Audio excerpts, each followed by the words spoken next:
give it a bit of a tapping.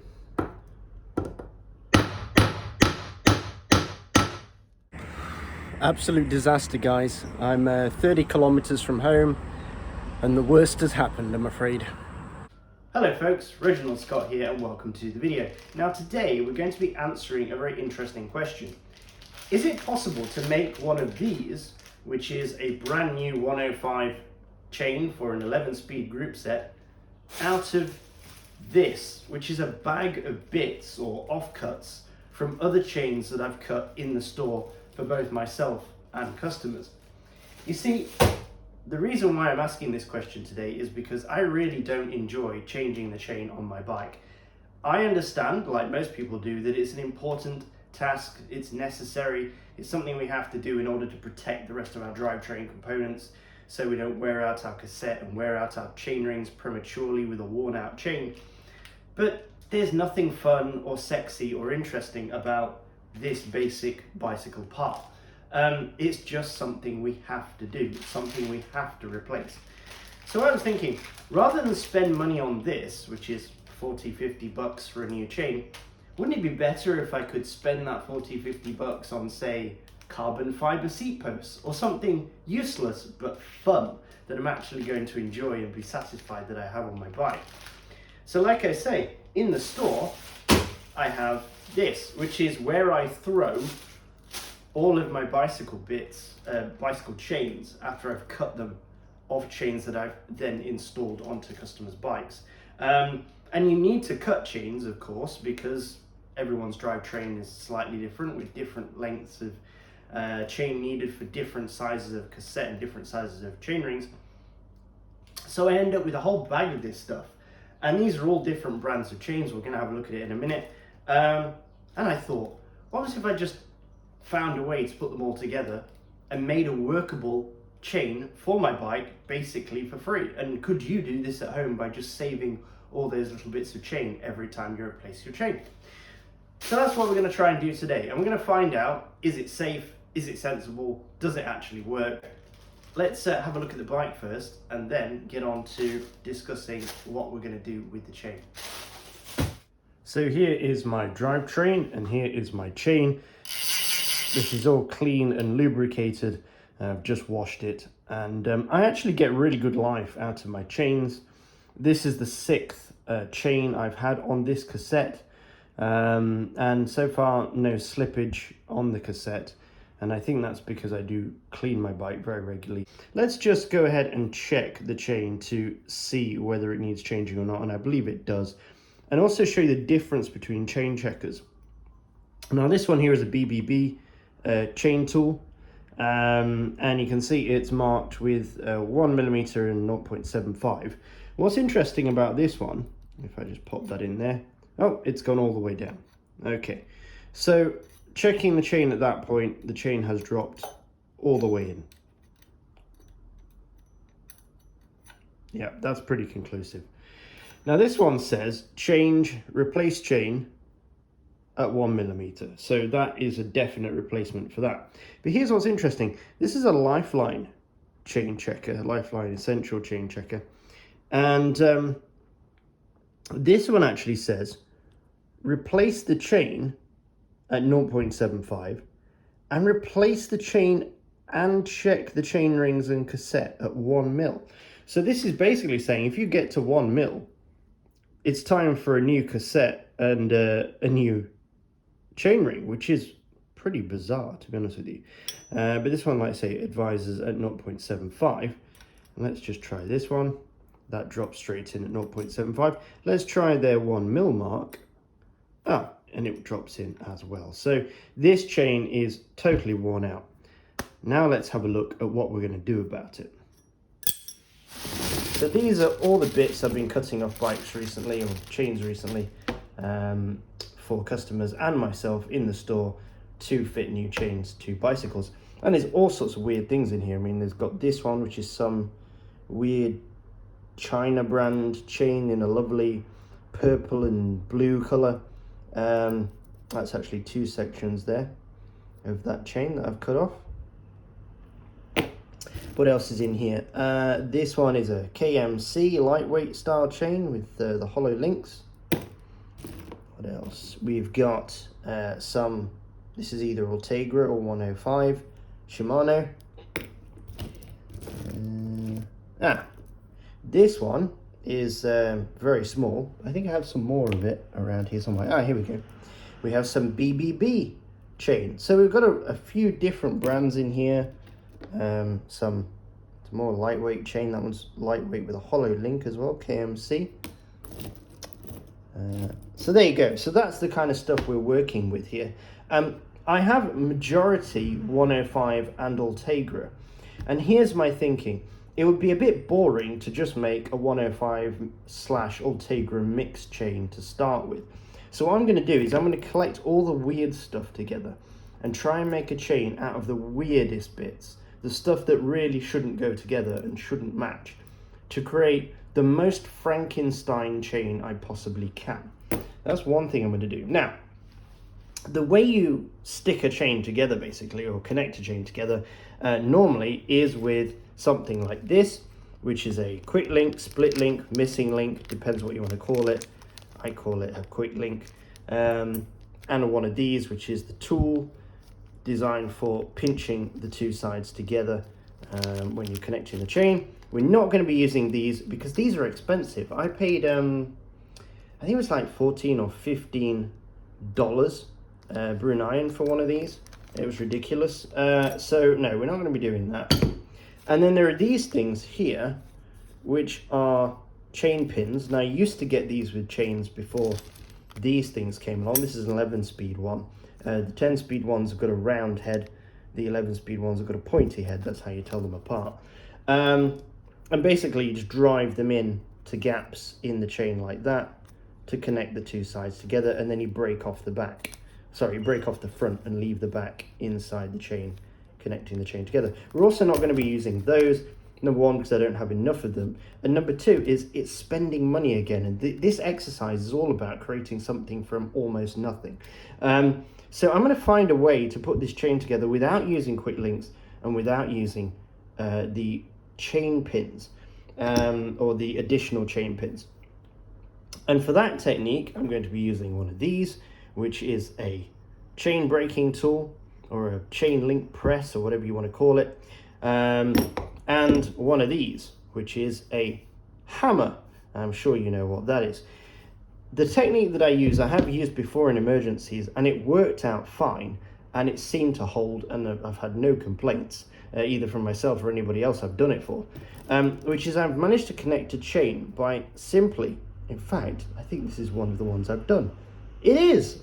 Okay, now if you look at this chain here, you cannot see where I've connected it, can you?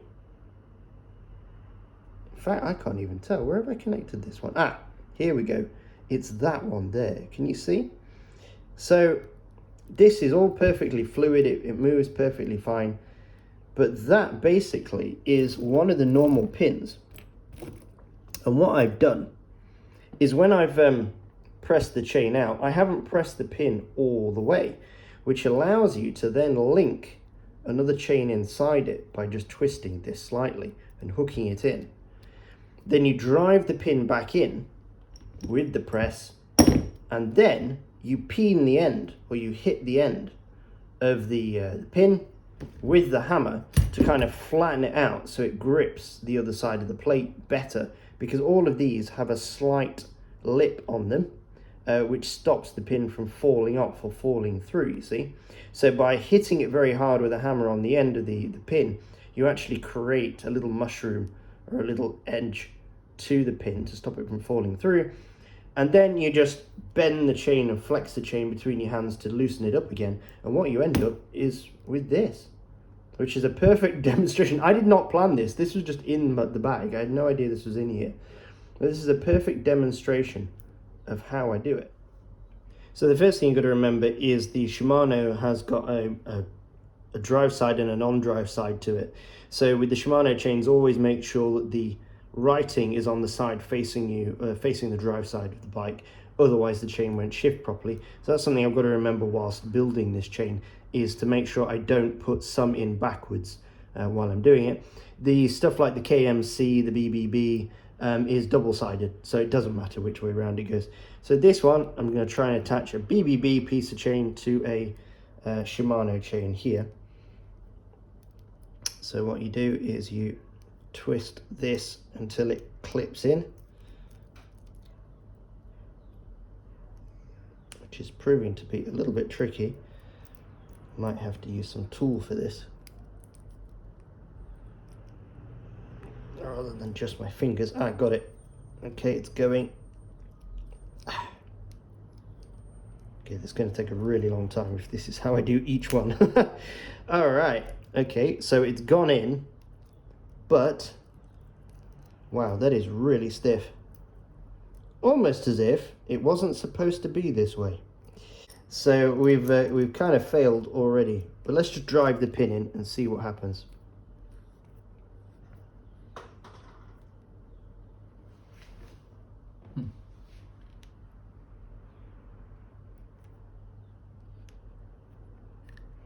So obviously you don't want to drive the pin in too far, you just want it far enough.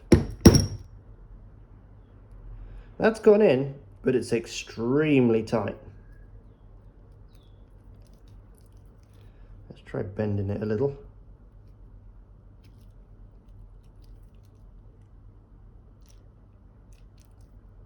Okay, well, it's loosened up nicely now. Yeah, that's now nice and loose. So we come over to our vise, we place that joint down on the vise, make sure we know which one it is. This one here, and I'm going to give it a bit of a tapping.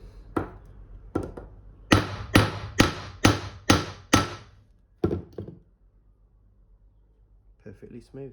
Now it's become tight again, of course, so just give it a bend.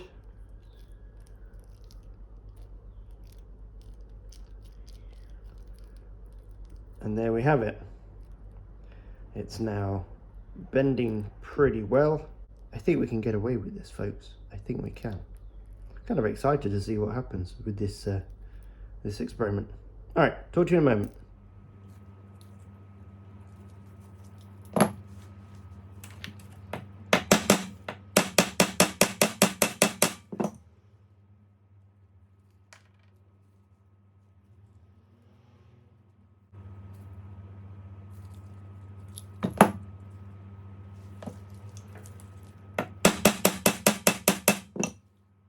I did have one major issue when making the chain, which was this stuff, which is the KMC.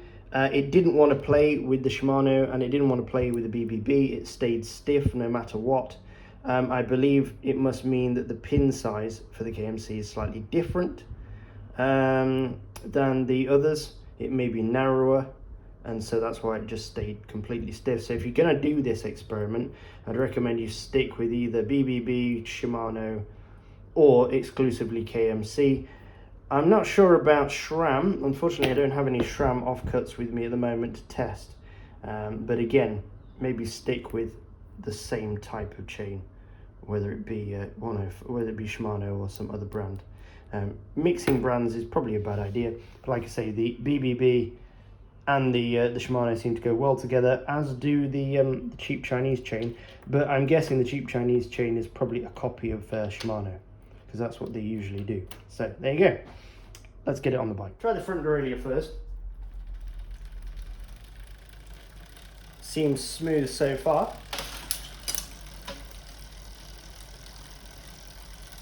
Looks like I got the size of the chain right.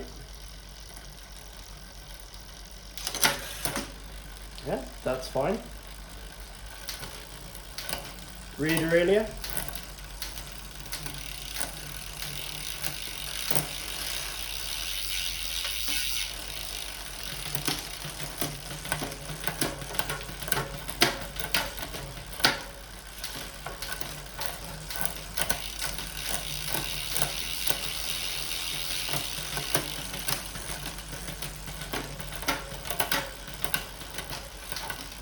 Little bit of a skip there.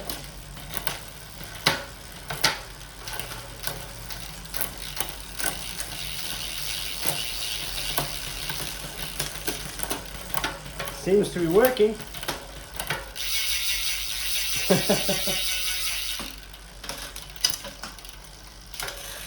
There you go. It does work. Wow. Okay. It works, and it sounds completely fine. It's very, very smooth. No shifting issues as far as I can tell. It looks fairly normal as well, apart from the different colours as it goes around. I think most people probably wouldn't even notice that I've got a chain made up of various different pieces on here. It's obviously going to come in a little bit lighter than... Hey, that's a good point. I haven't weighed this. I should weigh this chain and show you the weight difference between this one with all the little holes in some of the links and the standard 105 chain which I took off, which is the same size. Bearing in mind, of course, that the 105 chain is worn. Yeah, let's do that. Let's weigh the two chains together and see which one... Well, obviously this one I'm assuming is going to be lighter. I'm assuming it's going to be lighter. What happens if it turns out to be heavier? That would be bizarre, wouldn't it? Right, let's check that. So my new bike chain that I just made is 237 grams. It's flickering between 37 and 36, but basically 237. Let's put the old one on and see what that weighs.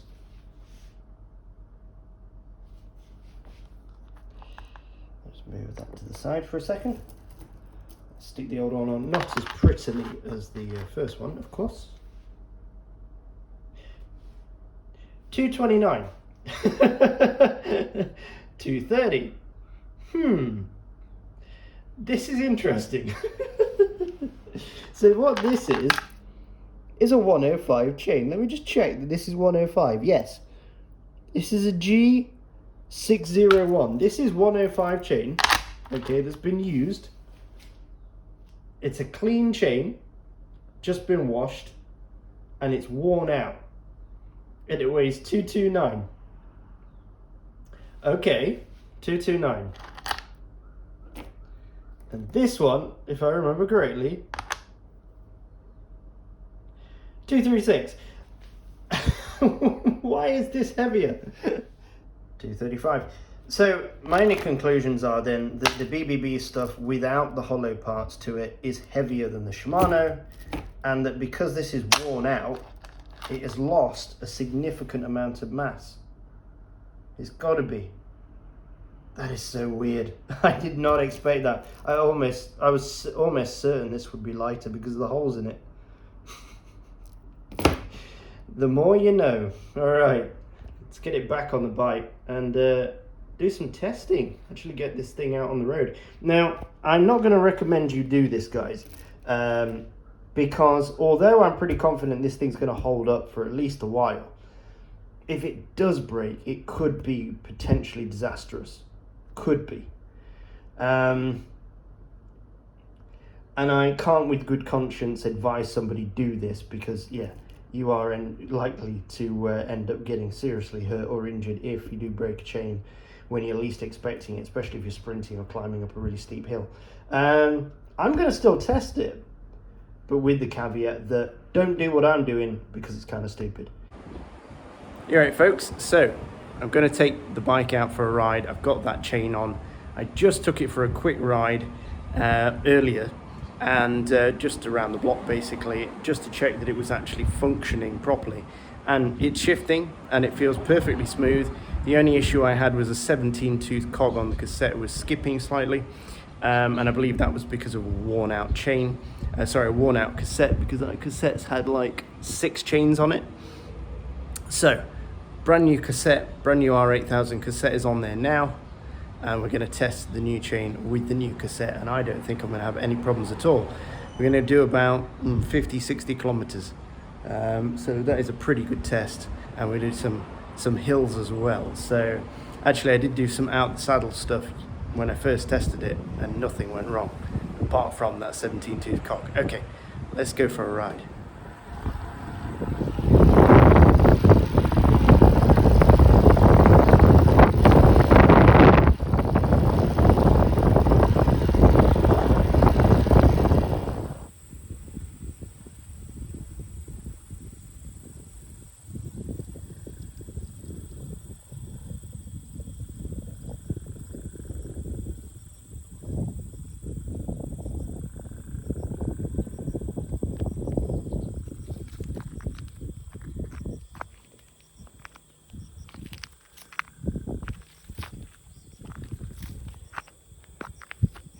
guess this was the last person who came through here.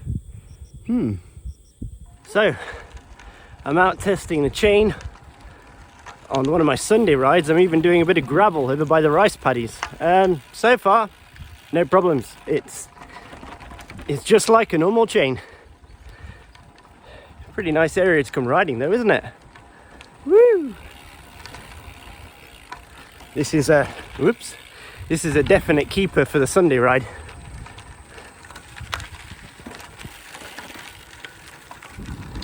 .23mm tires and rim brakes, baby.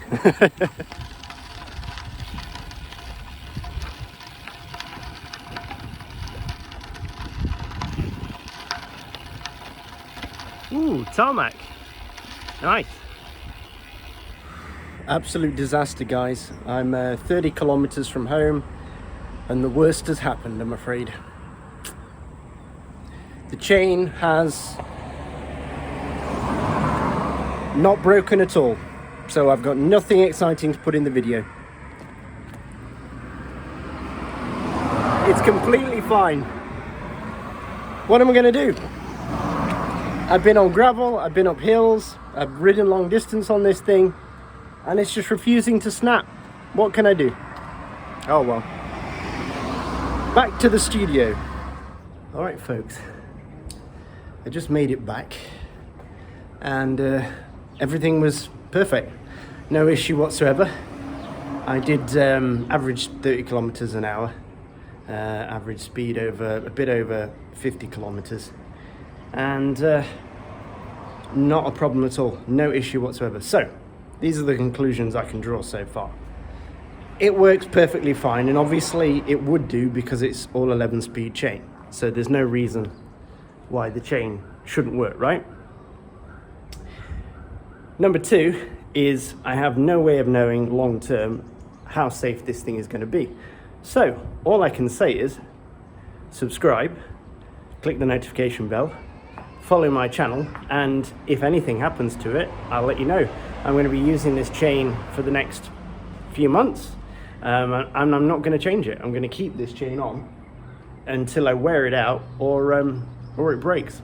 So if you keep following the channel, you'll find out whether there's any issue with it. But so far so good. Just one last look. It's surprisingly clean cassette, clean chain. I really like how the purple section, when I look down, I can see the purple section going around, and it shows me how many revolutions my chain is doing, so that's fun. Anyway, as always folks, thanks for watching, and ride safe.